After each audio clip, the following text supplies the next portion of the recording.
Hello, I'm Kiara and I'm 29 years old. I only recently got divorced and the story behind it is actually pretty wild and I want to share it here. To start off, let me introduce you to my now ex-husband, Mikey. Mikey and I met through a dating app. We shared a lot of similar interests and actually got along pretty well over text. For our first date, we went to a bar where we ended up having a great time. And from there on, we always found an excuse to just hang out with each other. Obviously, that meant that we went on a lot more dates, and before I knew it, we were properly dating. At the time, both of us were working, but mine paid a lot more than his.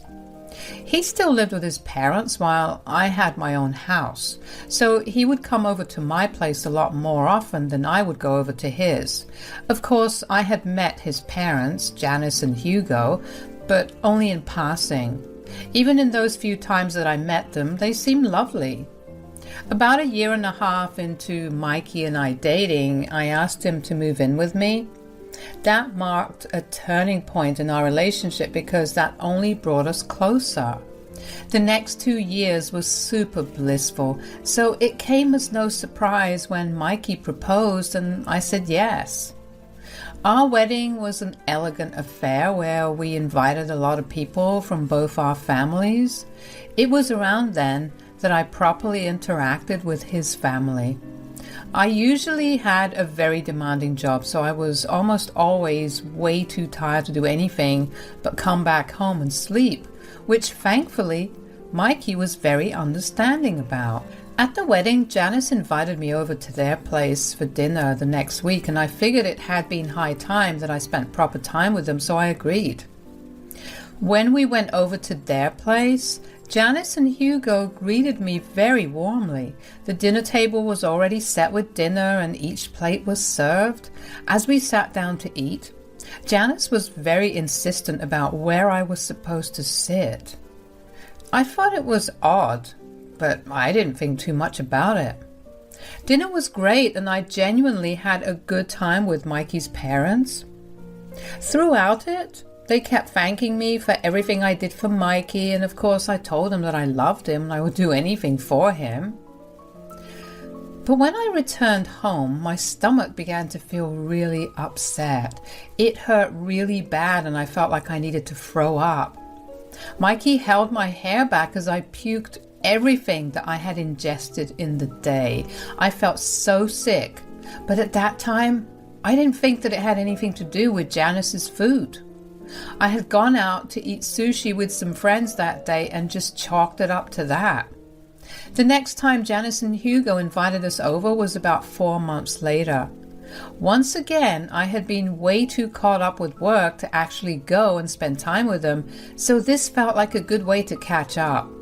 But once again, Janice was insistent about where I was supposed to sit, and after I came back home, I was violently sick. That was when I started to think something was up. I didn't say anything because it felt rude to just accuse Janice of something without having any proof. Plus, I knew that Mikey loved and respected his mom to bits and would not believe me unless I had something as proof. Well, a few months later, the same thing happened again. And that time, I didn't keep my mouth shut. I confronted Mikey about it. Okay, we need to talk. Yeah? What's up? Don't you think it's odd that every time we go for dinner at your parents' place, I come back and I get violently ill?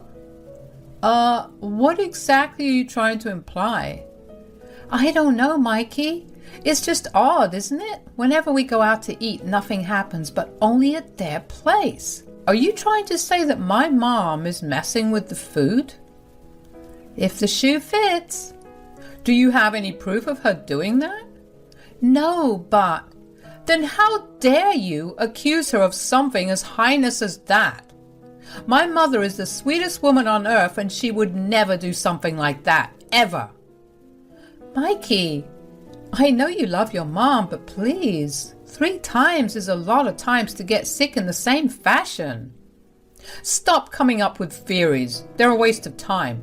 And I don't want you saying anything against my mother anymore. With that, Mikey went and slept in the guest bedroom. I felt bad for saying something, but I knew that something was definitely wrong there. I became very paranoid about eating at his parents' place because of it. I didn't want to stir up any drama between them or us, so I just made up excuses to not go over. There was a point, though, where Mikey behaved differently after coming back from dinner with his parents, where he just seemed so shut off and distant, and no matter what I said to try and get him to talk, he just didn't. In hindsight, I guess that was when he found out what Janice had been doing to my food. As much as I avoided going over it, I couldn't never do it. So I would go over only on special occasions, and 2 special occasions happened to be pretty back to back. Janice and Hugo's anniversary and Hugo's birthday. I absolutely could not say no at that point, so I went. Of course, when I got back home, I was sick again. The first time I kept quiet about it, but the second time I approached Mikey about it again. We ended up getting into a huge fight about it because he felt like I was attacking Janice. I felt frustrated too because I was the one that was sick and I was only trying to tell him my concerns. I tried over and over again to talk to Mikey about it and maybe find some other reason for my sickness, but he wouldn't sit with me because every time I brought up my sickness, he took it as a personal attack on him and his family. I was tired of the arguing, but even more tired of getting so sick. And then Janice invited us over to dinner because Hugo got a raise, and so I went. And got sick. No surprise. This was the 6th time it happened, and I was thoroughly done. I had tried time and time again to justify this sickness as a coincidence or something wrong with the food I consumed before. But 6 times is way too much to be a coincidence. I knew that next month was Janice's birthday, so she would invite us over for dinner, and I knew I had to seize my chance to snoop around. I would ask Mikey for help, but he seemed hell-bent on his parents not doing anything wrong. I needed to find the truth, or I knew that I would go insane. The next month came before I knew it. I was busy getting ready and I prepared myself to snoop around. I bought a disguised hidden camera just in case I wasn't able to snoop around. When we got to Mikey's parents' place, I greeted them warmly. I asked Janice if I could help with the food, but she was adamant about me not helping. "Why don't I help you with the food?" "Oh, no, absolutely not." "But it's your birthday. Why don't you go and relax while I take over?" No, you should go sit down, especially considering you're our guest." "Nonsense. I'm your daughter-in-law, right? We're family." "Kiara, it's really okay. I have a lot to get done and I don't need any help." "If you insist, but let me know if you need help with setting the dishes or even washing them after." "Oh yes, you can do that, but before that I need Mikey's help in the kitchen." "What could he do that I can't?" "Oh, nothing. I just need him to get something heavy from the top cabinet." "Oh, all right. I'll be sitting on the patio, but first I'll just go grab myself a bottle of water." Janice being super insistent on me not helping her only made me more suspicious. Why did she actually need Mikey's help? I was tall and pretty strong, which I can confidently say because I do work at the gym. I didn't want to think that Mikey was involved in any way, but maybe that was why he was so adamant about nothing being wrong with the food at his parents' place, because he knew what was happening. I didn't know how to feel about the possibility of Mikey being in on it, but I thought that it would be a problem for me to deal with later. First, I needed to find an inconspicuous place to set up the camera that would also capture the stove where Janice was cooking. Thankfully, Janice, Mike, and Mike's dad, Hugo, were far too busy chatting to realize how long I was gone. I also decided to snoop around and see if I could find anything myself. I didn't even have to actually look very far because on the counter right next to the stove was a bunch of spices, one of which was nutmeg. I am hypersensitive to nutmeg, which means that my body treats nutmeg like an infection, and I experience allergy symptoms. Thankfully, I don't have the worst case of it, and it only affects me when I ingest it.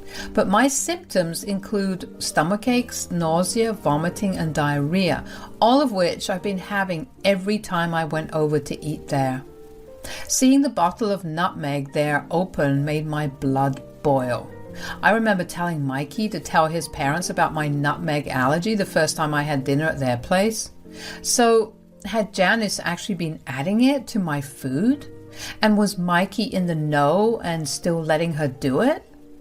I managed to calm myself down by telling myself that all my questions would be answered when I saw the footage on the camera. I took a bottle of water and went and sat on the patio. Pretty soon, Hugo joined me. I decided to test the waters and see if he was aware of what was happening. "So, how's it going?" "Oh, not so good. My health has kind of been acting funny." "Oh no, what do you mean?" "I've been having these really bad stomach aches and diarrhea." "Do you know what's causing it?" "Funny thing, it only happens after I eat at your place." "At ours? Oh, I'm sorry. Is there something you're allergic to?" "Yeah, nutmeg, but that's about it." "Well, I know that Janice hates nutmeg with a passion, so that could not be the case. Does it not happen when you eat elsewhere?" "No, I tested it out and nothing happened. I'll probably just visit the doctor if I get sick again after this." "Yeah, and let me know if you need my help." So Hugo was not aware of what was happening. He seemed genuinely concerned for me, and I didn't think that he would have been capable of acting too realistically. I mean, I've seen the man try to keep a surprise from Mikey before, and that was painful to watch. I waited until Janice called us in for dinner to make my excuse to go get the camera back. I walked into the kitchen and took the camera off the wall where I had positioned it. Then I went back into the dining room and just ate the food that was served to me. There was no way for me to check the footage until I went back home and inserted the SD card into my laptop. I decided to just bear with everything for just one more night. By the time I got back home, I was sick once again. You would think that after 7 times of experiencing this, I'd get used to it, but it really felt like the first time all over again. Mikey barely spared a glance my way, which only made me think even more that he was involved. I had to deal with my sickness while staying up until Mikey fell asleep to review the footage. By the time I started feeling better, Mikey had been fast asleep. I removed the SD card from the camera and inserted it into my laptop. I was nervous to play the footage because if it revealed what I had been suspicious of, I didn't know how I'd react or feel. When I played the footage, everything I had been scared of was confirmed.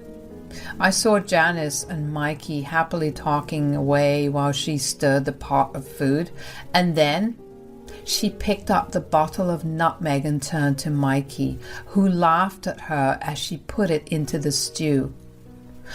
I was appalled. Mikey, of all people, knew just how much I had been suffering, and he continued to let me get hurt. This was not something I was going to let go so easily. I didn't want either of them to realize that I had found out about their gimmick, so I pretended like everything was fine while I planned my next course of action. The first thing that I was going to do was file for divorce. I lied about going to work the next day and instead went straight to the lawyer's office and started the filing process. Then I went over to my mom's place to try and figure out what to do next. "Hi, honey. What brings you over right now? Is everything all right?" "Hi, Mom. Actually, everything's going to hell right now." "Uh-oh, what happened?" "Well, I'm getting a divorce." "Divorce? What do you mean? Why?" "Well, for the past few months, every time I went over to Janice and Hugo's for dinner, I would come back home really sick. I would tell Mikey that Janice must have done something, but he would always brush me off. Oh no, do you think she was adding nutmeg? Yeah, but I don't think so. I know. I decided to do some snooping around. I also managed to get a hidden camera to secretly record everything that happened in that kitchen. I watched her put the nutmeg in as she laughed about it. What a horrible woman! What is wrong with her? How are you feeling right now? I'm okay, but I wasn't last night. Okay, that's good to hear, but what does that have to do with you getting a divorce? Mikey stood by Janice as she put the nutmeg in and laughed with her. What? Yeah, I don't think I can spend any more time with him. I can't be with someone who would intentionally harm me or even watch someone harm me. Of course! And you can come and stay with me, okay? I'll be here to support you throughout. Thanks, Mom. But I was also thinking, do you think you could help me do something to get revenge? Oh, absolutely. But first, why don't we have some lunch? I promise there won't be any nutmeg. Being with my mom only helped me feel better. She had a way of easing all my worries and turning my bad mood around. We chatted over lunch about everything else, excluding what was currently going on in my marriage. When we were done, we sat down on the couch and began to talk about potential ways to get back. We eventually decided to mess with Janice's food.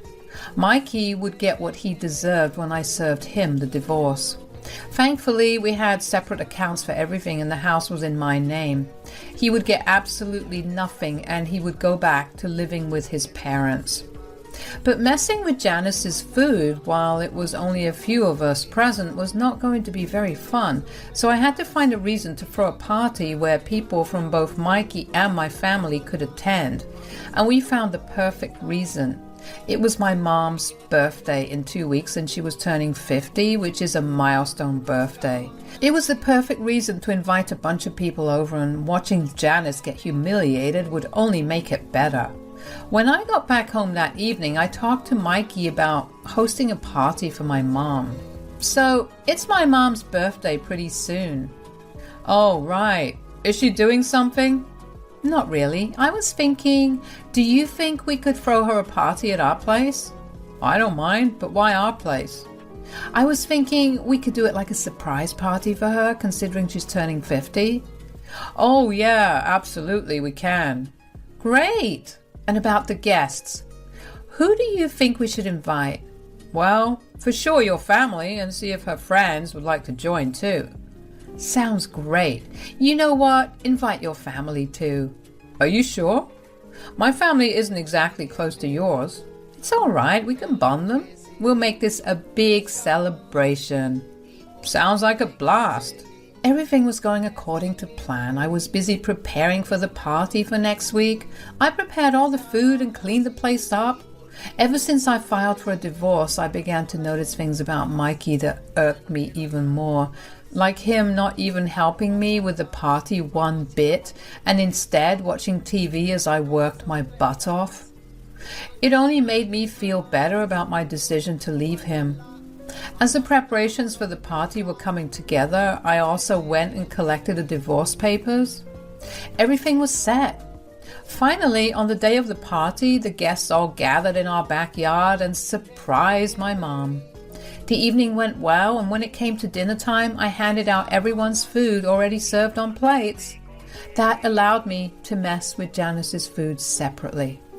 Now, I didn't know about any of her food allergies, but I did know that laxatives would induce the same symptoms that I had. So I mixed some strong laxatives into her food. I waited half an hour before noticing Janice starting to look uncomfortable. She excused herself to go to the washroom, but the washrooms were in use. Well, we had 2 bathrooms and my mother stayed in one of them for a couple of minutes while I locked the other one. Janice looked wildly uncomfortable by that point. She was pale and sweaty. I made sure to make a scene about it by loudly asking Janice if she was okay. It drew everyone's attention to her. She looked embarrassed as she said she was fine. Finally, my mom walked out and apologized because she was just touching up her makeup. That only made Janice angry, which was funny to watch because she looked like a cartoon character at that moment. The crowd went back to talking to each other until we heard loud sounds coming from the bathroom. Everyone went silent as the sounds came through. 5 minutes later, Janice walked out and the crowd erupted in laughter. Janice's face grew red from embarrassment. She walked up to me and poked my chest accusingly. "You did this." "What do you mean?" "I know you messed with my food." "Oh, Janice, I don't think so." "You don't think so? Then why am I the only one with an upset stomach?" "Wait a minute. Is this why you asked me to invite my family over too? So you could mess with my mom?" "I just know she did. I was completely fine before this." "Listen, Kiara, I know you have this stupid doubt, but this has gone too far. You're physically hurting my mother." "What doubt are you talking about?" "You know, the silly one about my mom messing with your food whenever we go to my folks' place to eat." "Oh, you mean like this?" I sent the video to every guest sitting there. Everyone's phones pinged and they opened the video to watch Janice put something in the stew while she and Mikey laughed together. Mikey and Janice also received the video and their faces grew pale as they watched it. "So it was a silly doubt, Mikey? Because you know what's in that bottle? Nutmeg. You know how bad my stomach aches because of it, and yet you stood by Janice while she poisoned the food." I swear it's not what you think." "I literally don't see what other explanation you have. I can't stand you anymore, so here," handing him the divorce papers, "get out of my house and my life." "No, don't do that. Mikey is innocent. I just did that because I never liked you and I knew that Mikey would never say a word against me." "Well, that's even worse to know. If my husband can't even stand up for me against his mother, he doesn't deserve to be my husband. You know, you're lucky all I did was this. I could have pressed charges, but I'm only going to let it go if you guys quietly leave." With that, Janice and Mikey quietly left. Hugo stayed back to apologize for their behavior, and I assured him that he had done nothing wrong and had nothing to apologize for. I also asked him to stay back and continue to celebrate with us. But I guess it's safe to say that Janice and Mikey's reputation in the family has gone down by a lot. My divorce just got finalized and I am a free woman as of today. It will take some time to get over everything because as strong as I was with handling everything, now that it's all over, reality has been hitting me. I will never get to spend another day in Mikey's arms, and I will miss that for a while. But I know that I'm strong enough to get over it and move on. And of course, for those of you wondering, my mom was super happy with the outcome as well. Plus, I did take her to this really fancy restaurant to both celebrate her milestone birthday and thank her for her support.